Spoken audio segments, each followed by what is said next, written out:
Welcome to Life and Smile, the podcast. I'm Dr. Rena, a global dental expert, founder, CEO, and author.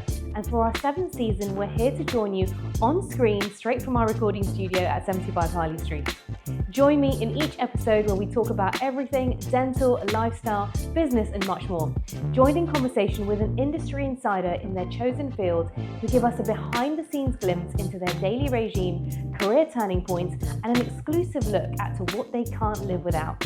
As a businesswoman myself, it's been so inspiring to hear how people have built their careers and shattered those glass ceilings. So let's get the conversation going. Have you seen our latest By Dr. Rena edit? You can find out more information on www.bydrrena.com.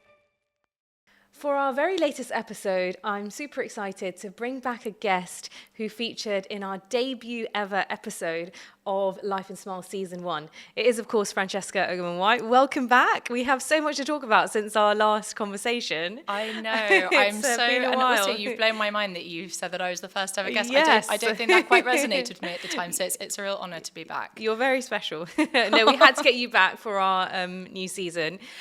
Just as a recap, I'm sure everyone knows that Francesca, of course, you are highly celebrated in the industry. You are health and beauty editor at large for Tatler. You're the founder of the Beauty Triangle, which is doing some amazing things in terms of health and wellness events, both in the UK and now Dubai as well. So yeah, there's a lot going on. Let's get the conversation going.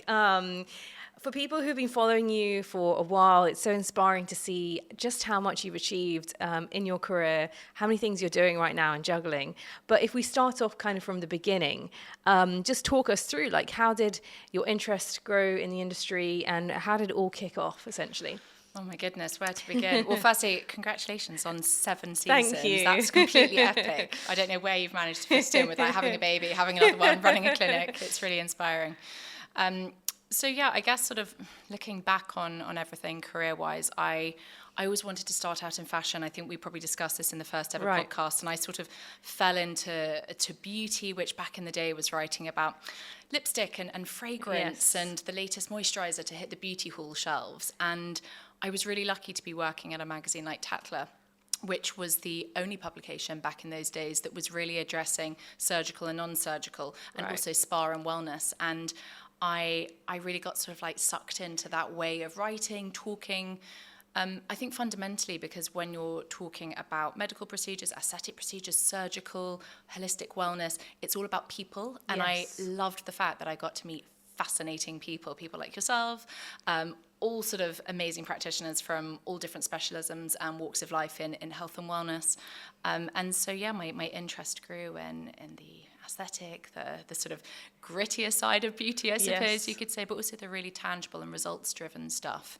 I left Tatler 7 years ago in my full-time capacity, as you rightly said, health and beauty editor at large now. Congratulations for getting that out. That's a bit of a title as well. And so my role essentially now boils down to editing the surgery guide and editing the spa guide. So 2 completely different sides of the coin when it comes to wellness, but I think they're so synergistic. Neither one should really exist without the other, in my opinion, and I'm really privileged that I get to do that role at Tatler as a contributor and sort of roam freely, come and do things like this in the middle of the day, and always be on sort of the cusp of what's new and exciting. And then off the back of that, I set up the Beauty Triangle, which, as you said, is London, and now it's Dubai, and yeah, hopefully many more exciting things to come with that too. And how's it been in Dubai, like doing the events there? And is it quite different? Completely different game. But you know what, like we never actually planned to launch events in Dubai or anything in Dubai or the Middle East, to be honest. But I think probably about 18 months ago, we started to realize that a lot of the practitioners that we were hosting conversations with in the UK were starting to do things in the Middle East. Yes. A lot of interesting wellness spaces were opening up. And we just thought, okay, we'll go over there, we'll do an event. We did a great partnership with a wellbeing clinic over there called BioLight, really well respected. It's been going for like 20 years, and it was just so cool. It was really, really fun, and we thought, let's do this on a more regular basis. So now we're going over every 6 months. We're doing a Beauty Triangle week of wellness. Brilliant. So like 3 or 4 events in very quick succession. Make the most of that flight over there. So going global then. Yeah, I mean, Dubai is a really interesting melting pot, different ethnicities, backgrounds, people from all over the world. But it's been different to the UK in many ways in terms of I think there's a huge appetite for wellness there, but Right. I'd almost go as far to say that they're a few years behind the conversations we're having in the UK. Really? So Right. that's what's been interesting. really exciting to address over there as well. Yeah. Amazing. We'll definitely be following all the progress Come on that over. for Do sure. you want to I would come to love Dubai? I would love to come. We go every year anyway, Do you? so Okay, perfect. at Well, least let's once chat a year. outside of the So podcast let's about let's this. get something in the diary. Yeah, we're trying to coincide it with half terms and Easter holidays Right, now, exactly. So, So that's all added to the mix. 100%. So the landscape of beauty and wellness is changing so rapidly. Even since our last conversation, there's so many new things that have come out. Are there any particular topics that you really enjoy getting involved in, or particularly have had an impact? Yeah, definitely. I think what we always try to do at the Beauty Triangle is have conversations that are very much a reflection of what other people are talking about. Right. We try to answer the questions and introduce consumers to the practitioners that are really meaningful and that they're really trying to get that information from at the time. For example, in Dubai, we did a really interesting conversation all on hormonal health. And Right. to my point about, maybe we had these conversations a few years ago in the UK, it's such a taboo, women's health in the Middle East. HRT, things like fertility, intimate health, it's still very untapped as a conversation.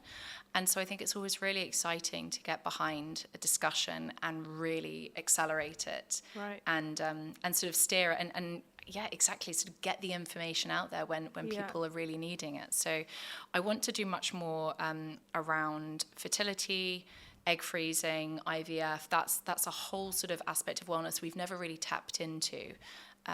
But more and more I'm having those conversations with women nowadays as well. And I think there's a lot of need for really expert advice to be put out there, because I think often there are these conversations or there are these chapters in life where we don't always have the confidence to speak out about what we're going through or necessarily know who to go to or what questions to be asking. So again, I think that's just a really important thing to do. Men's health as well. Yeah. That's big on the radar. We did our first men's health event last November, and we're going to try and do the same this November as well, make that an annual men's celebration. Yeah, which is great, I think. And I agree. I think some topics people just don't have the confidence to talk about what they're going through or get advice on it either. So a lot of wellness is like that, whether you're considering a surgical procedure, whether you're trying to have a baby, whether it's your mental health that's suffering, maybe it's acne and you just don't know who to go to. So I think, fundamentally at the Beauty Triangle, we've always tried to align with experts, send people in the right direction, make sure they're getting the most up-to-the-minute expert advice, but also just encourage them to feel that they're in that safe space, that they can share these thoughts, these concerns, and maybe even be in an environment at an event where somebody else might be thinking the same thing, and create that sense of camaraderie so that people don't feel so alone. For sure. I think the key thing that you do so well is the expert advice, because there's so much advice out there and there's so many things which aren't evidence-based or, maybe they're just an opinion, and it's very easy for someone just to search online and take some advice that might not even be correct and look safe. At social media and TikTok. I mean, anyone can go online and profess to be an expert. And I think, obviously as things like non-surgical treatments, aesthetics, injectables, toxin filler, as these are becoming so super mainstream, consumers, patients, they don't always necessarily know how to distinguish a professional from somebody who has literally done a one-day training course and ordered some dodgy toxin, off the black market. You just don't know unless you ask the doctor those questions. And also even how to find that person in the first place. But sometimes you don't even know what questions to ask that doctor to figure out whether they have enough experience in what they're doing. Yeah. So, and I'm sure you'll see this as well, being a periodontist, but we're in this position as patients where we've always been told historically, never to really question you don't question your doctor. Yes. They're a medical expert, they know better than you, or your nurse or your dentist or whatever, because that's just how we were raised in this country, in this world, I suspect. So I think it's hard sometimes with medical aesthetics because it's that sort of grey area. Yes. Do you challenge your practitioner? Do you ask them about their credentials?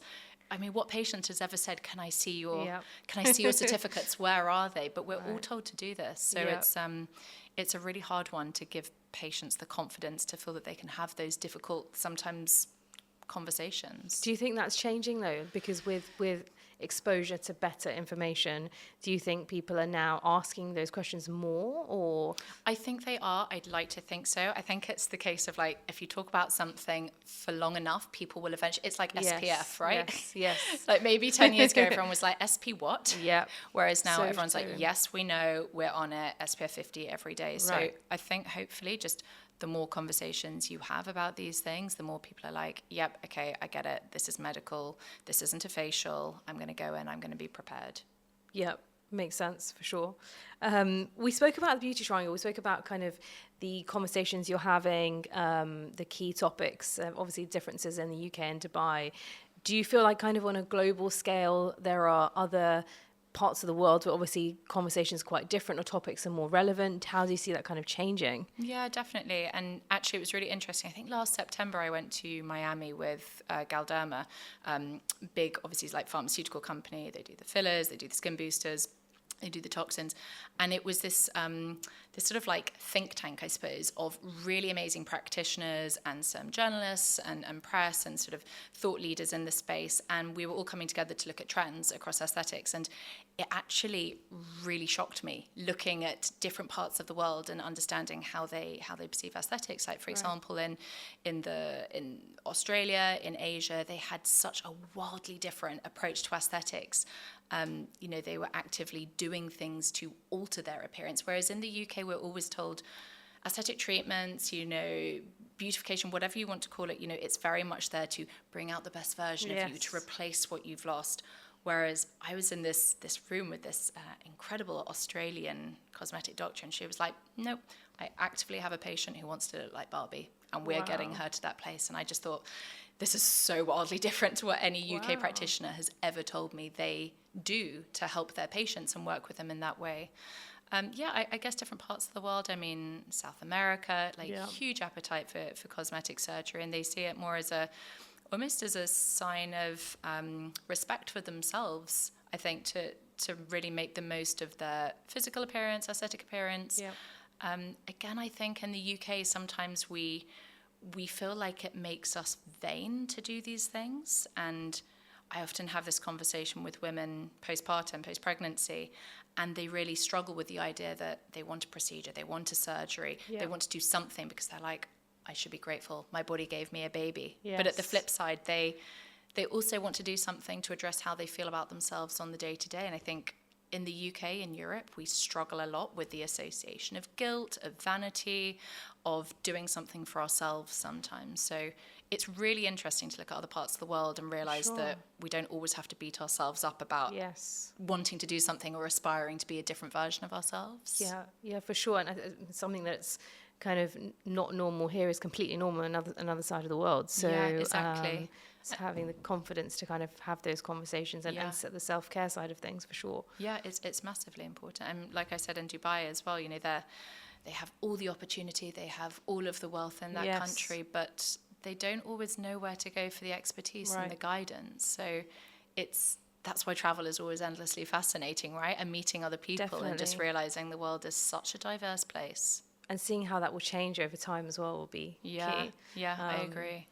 In terms of your kind of career so far, obviously it's been super inspiring what you've achieved. For someone who wants to go down a similar path, obviously times have changed with social media and everything else. What advice would you give to someone sort of now starting their career and really interested in delving in that world that you're in right now? I think you have to be authentic, and I think authenticity is key. Like, you can see it on social media, can't you? There's 1,000,001 probably accounts and people, and essentially everyone's sort of doing the same thing. But the people that other people really engage with and really connect with are the ones that are just so true to themselves and authentic and just doing, I guess, marching to the tune of their own drum in that sort of sense. I also think just doing something that you're passionate about or curious about as well. It was interesting, we hosted another event in Dubai, and we did it with this tarot reader and meditation teacher. And the whole conversation was about finding your future potential. And she was saying that she works with a lot of people who know that they want to do something different to what they're doing, or they want to create something, but they almost don't know what, and they don't know where to begin. And I think that sort of analysis paralysis, or like that just, everything is a blank sheet of paper and I don't even know how to get going. That's a huge thing for people. Her name's Emily Halil, and she said, like, don't just deviate towards the thing that you're really good at. Think about the things that you're really curious about and like really sort of dig into that, because I think curiosity is where really interesting ideas sort of are born and are sort of created from as well. I think that's a great way to think about it as well, because then you can get good. Once you're curious about something, you might not have the initial skill, but then you can get good at learning about it and developing your skill. 100%. It's like me sort of wanting to go into fashion. I mean, I loved fashion and I still do, but innately I was so curious about what went on in a surgical theatre or in your sort of dental suite. Like I loved that sort of insider, like, wow, like look at the transformation, look at how different things can be made and look how much better somebody feels about themselves as a result of it. So yeah, I think exploring like your curiosity is really key. For sure. I think it's great advice. Did you always like, sorry to throw it back to you, only because I'm not used to being on the receiving end of questions all the time, I ask them, but did you always think that this was going to be your path, or was this more of a curiosity for you? Yeah, I guess a bit of both. It was more one of those decisions where my own dentist inspired me. Yeah. And I was curious, actually, yes, how he treated his patients, what he had done to get the skill and the confidence he had, how he could communicate in a way that make people feel comfortable and then give them the results they wanted. So I guess the initial part, there was the curiosity there. And I guess with the curiosity, it grows more and more as you found out more information about the specialty. That's so true. It's like dig a little deeper, find a little bit more out. Yeah. Ask the right questions. Yes. And then it will lead you closer. So I didn't know I wanted to be a periodontist. In fact, during my dental undergraduate years, I hated perio. I didn't see the value of it, the importance of it. And now full circle. For sure. Then I realized, actually, when I looked into it deeper, I do like the specialty and actually love the specialty. So it's interesting where your path might lead you, but it's all about, as you said, being curious in the first place. And the other piece of advice that somebody gave me, I don't remember who, and I always fall back on it, is have a plan, but be prepared to flex. And I love that one as well, because again, it's sending you roughly, it's like roughly going the dentistry path, but I don't know, flex, maybe go into periodontistry if that's what suddenly feels relevant and exciting to you. And otherwise you can be so blinkered, and I think you can miss opportunities if you're so hardwired to stay on one course. Agreed. And I think I used to be like that. And I don't know if you're the same, but you plan this year, year 1, year 2, year 3, like really rigid plans. Yeah. And then if they don't happen, you're off course, and it can really throw you. But I think you're right. It's about having that flexibility is key. I think you need to as life goes on, and the environment changes around you. Exactly. And, the world changes, life changes. Life only gets busier, and I think it only gets more complicated in a wonderful way, but also sometimes in a difficult way. For sure. Yeah, you've got to be nimble. Do you have a typical working day, a typical working week? I know you said you've obviously got that flexibility now, being beauty editor at large. Like, do you have a structure on your day, or? Do you know what? I don't, and it slightly kills me sometimes, because I really crave like a week where I'm like, oh, Monday is my day at home. Tuesday is my day in meetings. I always have the best intentions, and it always goes out the window when someone's like, sorry, I just absolutely can't move that meeting. And I'm like, fine, I'll give up my day off working from home. With my Beauty Triangle amazing team, we work from 180 Soho House. They've got the workspace there, so we're there Mondays and Thursdays. It's always really nice to have some in-person time as well, so I really safeguard those days. Right. And they've got an amazing cafe and the Tatler bakery, which keeps us fueled up on matcha all day long. So we're there. We do a lot of the sort of in-person creative brainstorming, just catch-ups together. We normally have, I'd say, an event most weeks. So there's normally a little bit of crazy running around, getting ready for an event, probably a good blow dry somewhere or other in the mix. And then, just making sure it's balanced. I mean, I think when I had my son Felix, I really took to heart that mantra of work-life balance, because, when you have your own business, obviously you want to give absolutely everything to it. But then you have a child and you suddenly realize, I want to give absolutely everything to it. Right. So there is, and I'm sure you found the same with yours as well, there is that constant juggle that we're all doing as like mothers and businesswomen. But I think just carving it out, you know, for example, I'm out this evening for a few events. So I took my son to nursery this morning, and last night I made sure I had like extra time reading him books. And I want to always make sure that I feel present for him, but also that I'm turning up to my career as well, and not feeling shortchanged. But I think that's the juggle, that's the struggle. Agreed. Like every week, just trying to like keep the scales evenly weighted on that front. But I think it is great, like for both of us, that you can be flexible, so you don't have those set hours, and you can give a bit of time here, a bit of time there, and kind of have your routine in that way. But I think that was one of the main reasons, in all honesty, that I moved away from full-time at Condé Nast, because Condé Nast is an amazing place to work. You know, I credit it to so much with my sort of helping me to build my career, but it's an all-encompassing space. And you know, what I invested in that sort of career after, I don't know how long I was there for like 7 years or so, I was just like, I don't know if I can sustain this and also have a family and also give the commitment that I want to my family. So something had to give. And I'm very, very, very grateful that it worked out so that I could have that balance now. But yeah, it's something to work at for sure. What about like your writing and like because you're so skilled in your writing. It's always so engrossing, reading your work. Do you have, because I know you have to be in the right mood, like, or to have the right vibes, you have to write things and think of things, or at least I feel like I need to. I'm not naturally good at it. So when do you do your writing at home, or do you like, if an idea just pops in mind, you like write a quick note? Oh my God, I'm literally that person who is walking across the zebra crossing with people going, oh my God, what is she doing on her phone crossing the road? And it's normally because I've also discovered voice notes and transcribing, so I now just talk into my phone, which is even weirder. I was in Soho House the other day, and the guy on the desk, 'cause obviously you're not supposed to take phone calls, was like, I saw you doing a phone call, by the way. But I didn't say anything, and I was like, no, I wasn't doing a phone call, I was transcribing a feature. I think you, in all honesty, you find any little snatched moment. I think sadly, again, like wanting the perfect structure to the week, I think sadly the perfect morning at your desk, empty inbox, cup of coffee, it's you find whatever window you can, and sometimes it's inspiring at different random times. I mean, I was on the plane coming back from a family wedding this weekend in Germany, and I just opened my laptop. I was like, okay, my son's on the iPad for an hour. I know that he's got the Gruffalo like ready to keep him going. I've got an hour, so I opened my laptop and I got loads of stuff done. So sometimes it's about being in the headspace, and sometimes it's just about getting the work done. And you can always go back and edit it with writing. That's the beauty. I guess it's just about making that the hardest bit is just getting going with it, and then you can always go back and people often, when they're writing, like new writers, and I'm still guilty of this to this day, they obsess so much about that opening paragraph, and they redo it and they rework it, and then they scrap it and they start again. And actually, like, the most effective thing when you're editing a piece of writing is often to scrap someone's first paragraph. It sounds terrible, but it's often the bit of like, it's like mental throat clearing. They're just sort of like trying to warm up the reader.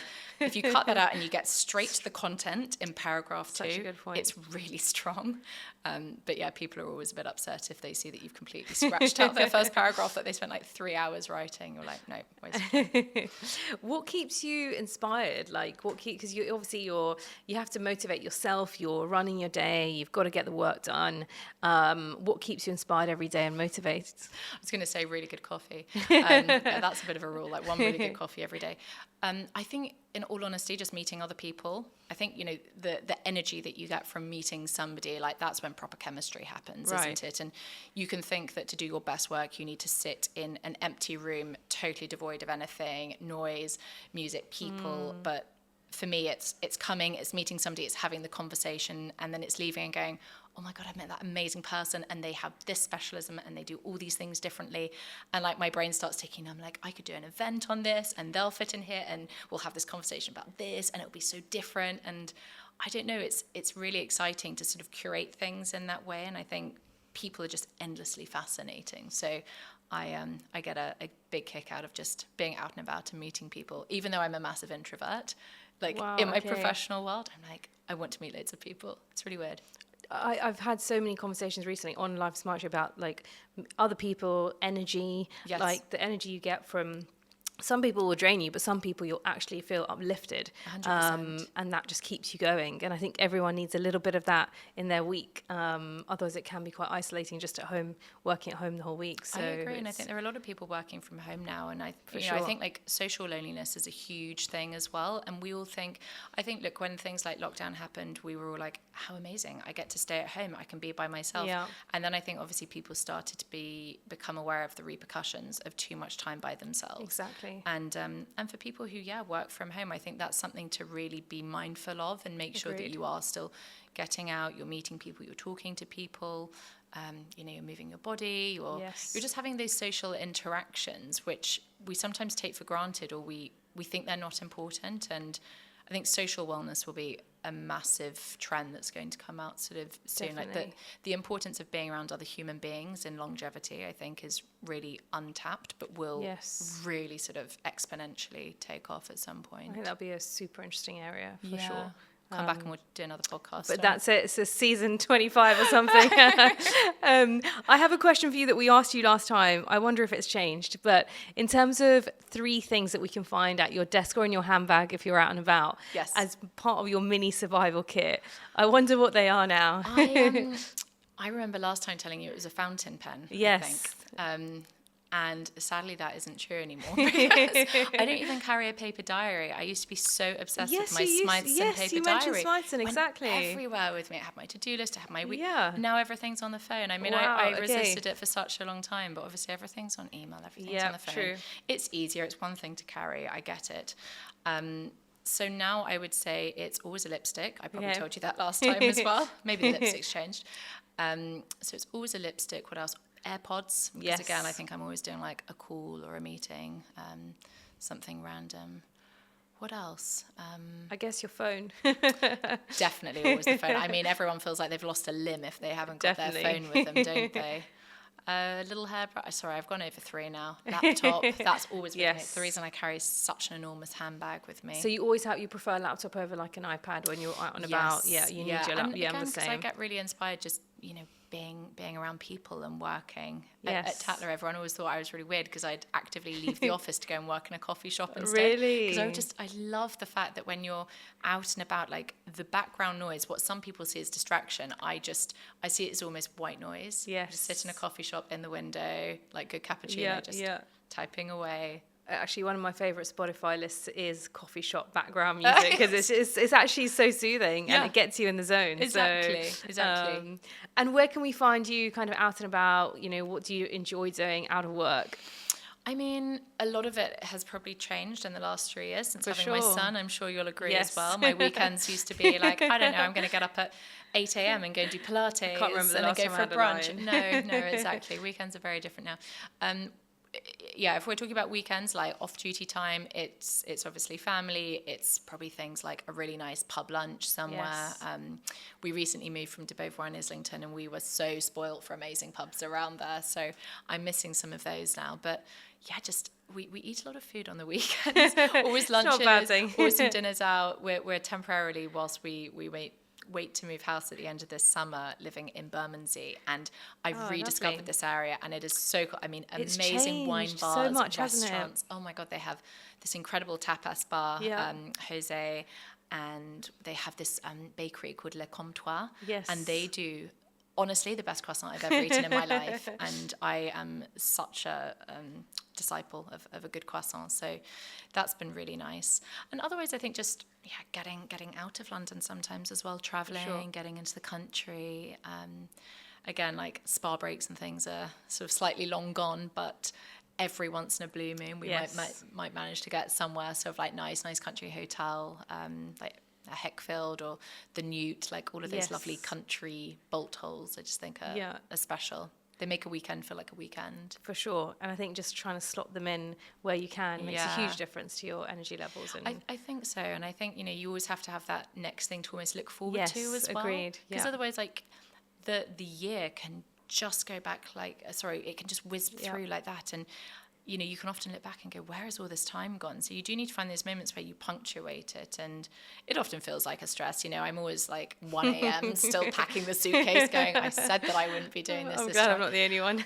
Always. I mean, how do you get away from it? Also like packing for multiple people. Yes.